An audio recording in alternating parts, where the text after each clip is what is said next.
and welcome everybody back to the Great Inflation versus Deflation Debate, Part 9, Half-Truisms, Vox's Response.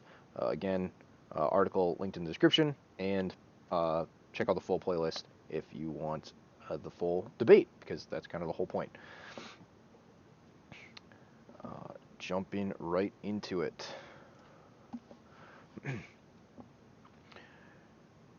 As is probably becoming rapidly apparent, the debate over inflation versus deflation, despite its esoteric nature, is turning out to be much more practical and relevant than anyone would have previously imagined it to be, especially probably today. The events in Cyprus make this more discussion of current events than purely academic matters. Today, replace Cyprus with Sri Lanka. In this most recent post on the subject, Nate began with an admission concerning that we are both talking about the same definition of fiat in one sense of the term. Broad definition, narrow definition. It is readily apparent that the broad definition is what I am referring to here, but one must remember that I am actually no longer using Mises' definition at all. I am defining money as it relates to commodity competition, not its nature. I call this fiat money not because it has government force behind it, but because it is the government's force that makes the commodity win the commodity competition and therefore becomes the money. Credit money doesn't exist at all. It is in physical form and thus doesn't compete in the competition and is not actual money. Why he calls it fiat doesn't really matter for the purposes of this debate. However, while he is right to say that credit money is not actual money, you may recall that I defined it as a money surrogate. He is incorrect in stating that it does not exist in a physical form. It does exist. The paper dollars that you hold in your pocket and the paper euros that the depositors in the Cyprus are presently unable to obtain are both representations of a form of credit money. Now, it's true that the paper to mark all current credit claims are seldom, if ever, printed.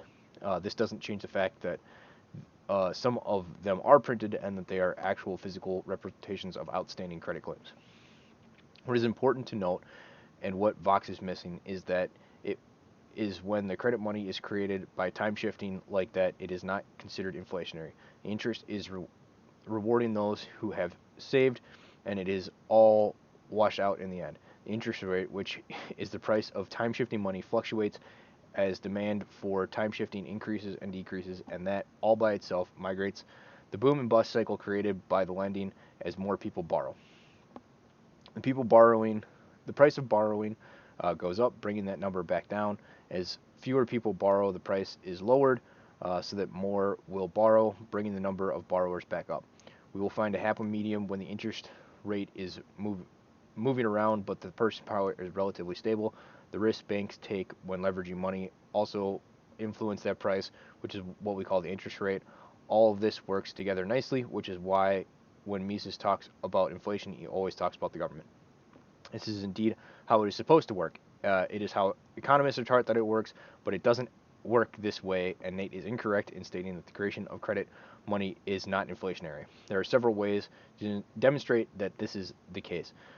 The one I will utilize here is to look at the supply and demand curve of what happens when credit money is injected. Creation of credit money always has an immediate effect on the prices because it increases the applicable demand. I shouldn't need to draw an SD curve, supply demand, as we can see the effect of the expanding home loans have had on the housing market and increasing student loans have had on the price of tuition and even on the healthcare market, where governments borrow the money that is used to pay for the free health care delivered to indigent patients. No cash is being printed, and yet credit money is being created. Transactions are taking place, and prices are rising. While these effects are localized to the relevant markets, I suspect the reason why economists historically failed to connect them to the broad increase in price levels is usually described as inflationary is because until relatively recently, it was not possible to obtain general pre-approved credit for even the smallest transactions. The economists failed to anticipate either the credit card or the debit card, which allows the depositor to tap directly into the credit expansion system without need to interfere with the expansion by withdrawing the physical debt makers. And those few who did failed to grasp the full extent of the eventual consequences. This is why the bankers and governments are so firmly against cash economies. It is actually less about control and tracking, although obviously governments appreciate the potential benefits of the latter, but because a wholly digital system theoretically allows unlimited credit expansion from the traditional perspective. It is, however, how it is supposed to work, and when it works like that, we can look at the amount of money in a given account that exists above and beyond the deposit in the account, and we can call it credit money because it exists above and beyond deposits of the account. It has no physical representation. The coins, dollar bills do not exist. I need to be clear on that. On this, I have a checking account with, say, 45,000 in it. If I go to the bank and ask them for 45,000 in cash, they will laugh in my face. However, cards are swiped and the credit money is accepted exactly like cash is accepted. This is a miracle, and it is a miracle of faith. The key phrase here is when it is working like that. Nate is correct on all the details here, except that he is failing to recognize that all the money in a given account that is credit money, not merely the amount of money in a given account that exists above and beyond the deposits in that account. This should be abundantly clear in light of the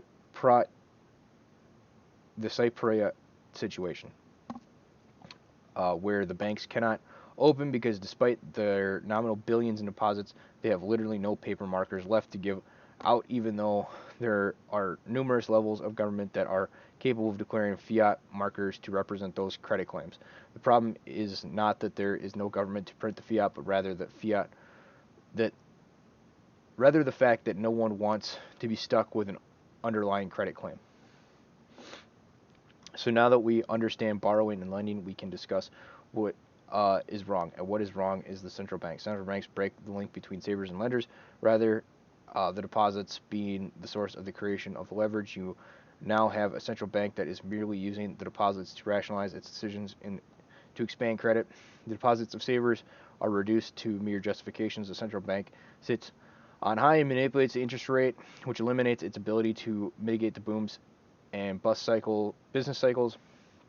And on top of that, the evil bastards then set themselves up as the credit gods, passing out credit as they see fit, attempting to manage the economy every bit as much as the communists ever did, and failing just as spectacularly. If you get nothing else, I hope that you and pray that you grasp that. I cannot argue with anything here except to note that it has been demonstrated with MF Global, the deposits themselves are quite literally and legally loans from the depositors to the banks or fiduciary entity. So you have made it this far. You now realize that money in your checking account doesn't actually exist.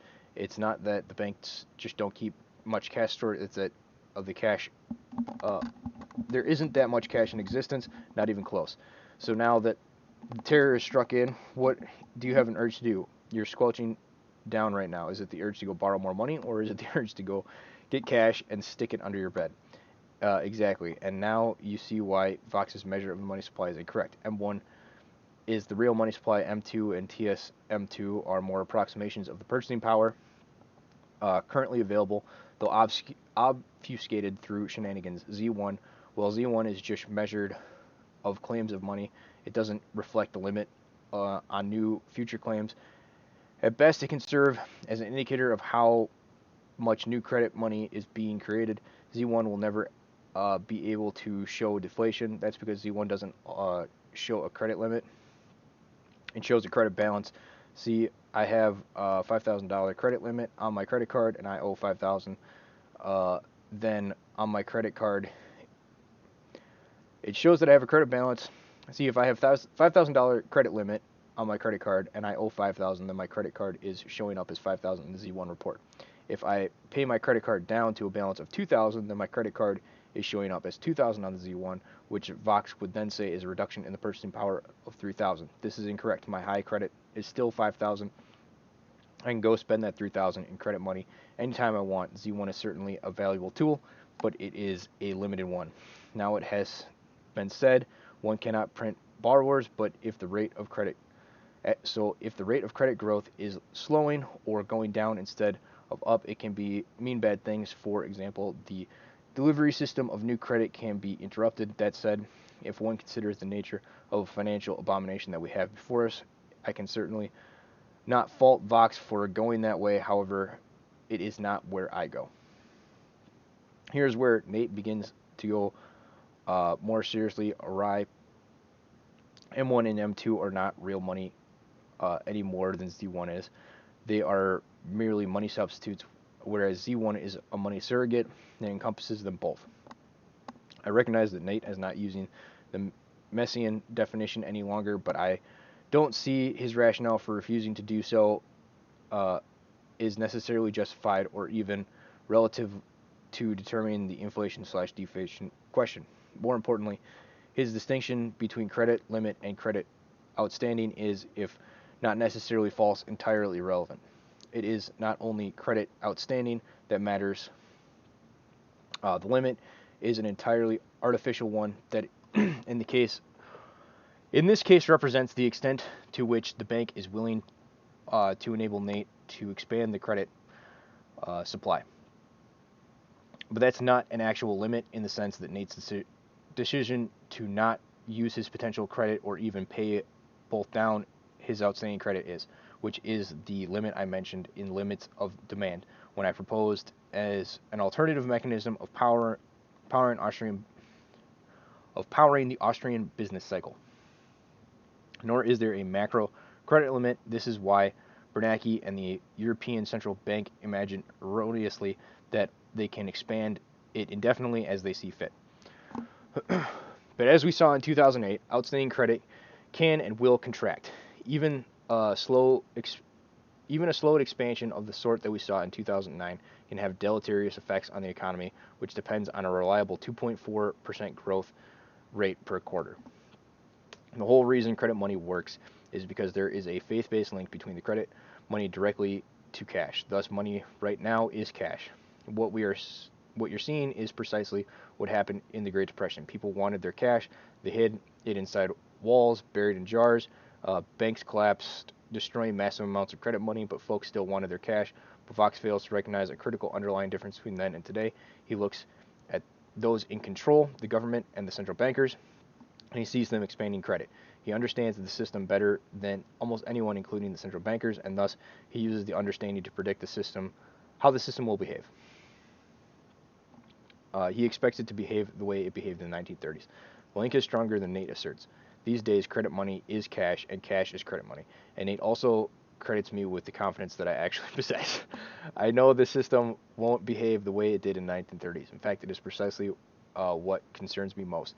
Unlike before, the banks did not begin. Unlike before, the banks are not being permitted to collapse, which is why Z1 hasn't collapsed yet either. But the bad loans still exist, even though they still haven't been written off. We are in a strange, unprecedented waters here. I have to take you back again to the competition between Vox, to his peril, ignores. So we have these commodities battling out in competition for demand, not supply-demand. The one most in demand wins because of the money. The demand is the key. People want that commodity. They want it badly enough and everyone knows it, that they want it badly. So because everyone knows that they want the commodity badly, everyone knows that they will be able to trade that commodity. They have faith friends, that they will be able to exchange the commodity in the future for other goods and services that they require.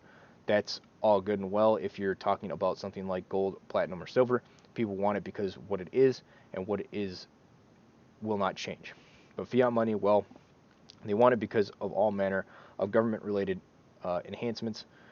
If it weren't for those enhancements, they wouldn't want it at all. But those enhancements exist so long as the people have faith in the government, and that is why I define it as fiat money. I suspect Nate has made a fatal error here because recent events show that faith in government, in banking, and even in the cash itself is rapidly dissolving. Everyone now understands that the Cypriot Cyprus's banks don't have 7 billion cash euros in their vault, but more importantly, they now also understand that the government can instantaneously make 10% of it disappear regardless of whether it is whether it if it was in cash form or not. And when money surrogates, money substitutes, or solid monies itself disappear, that is a deflationary action, uh, or our continued differences of opinion notwithstanding. I think we've now covered sufficient theoretical ground that we can move on to the practical aspects of the debate. So I'll conclude by asking Nate 3 questions.